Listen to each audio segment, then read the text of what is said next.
Assalomu alaykum hurmatli hamkorlar. Bugun sizlarga yangi kelgan ikki xil ruchnoy operatorimiz haqida gapirib beramiz va ishlatish haqida qisqacha tushuntirish berib o'tib ketamiz.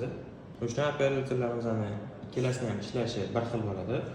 Boshqa ruchnoy operatorlarimizga qaraganda bularning qo'shimcha funksiyasi bo'ladi, vakuumli funksiya bo'ladi. Ya'ni vakuumli funksiya deganda kiyim dazmol qilayotgan paytda kiyimni o'ziga tortib turib dazmol qilish qo'shimcha funksiyasi bor bo'ladi. Qizish darajasiga keladigan bo'lsak, 30 sekunddan keyin 30 sekund ichida qizishni boshlaydi. Boshqa ruchnoy operatorlarimizga qaraganda bularning qo'shimchasi yana kiyim tortib dazmol qilinganini, kiyimni katushkalari, kiyimdagi mayda iplarni tortib olganda o'zida ichida filtri bo'ladi. Shu filtrni tozalab turishingiz kerak bo'ladi. Ruchnoy operatorlarimiz bo'ladi, ikkalasida ham keramический bo'ladi. Ruchnoy operatorlarimizning объем rezervuari 120 ml bo'ladi. Yoqish knopkasi orqadan bo'ladi. Yoqilgandan keyin avtomatik o'zi 30 sekunddan boshlab turib qizishni boshlaydi. Mana ruchnoy operatorimiz hozir qizadi. Qizigandan orqa chirog'i yonib turadi.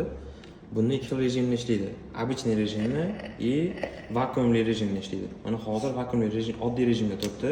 Bosganingizda mana oddiy par bilan ishlayapti.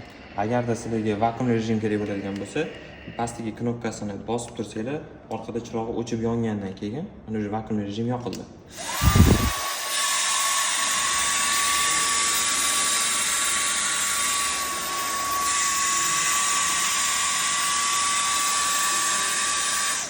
Agarda yana oddiy rejimga qaytarmoqchi bo'lsanglar, knopkasini bosib turasizlar, orqa chiroq yonib o'chadi, vakuumli rejim o'chadi.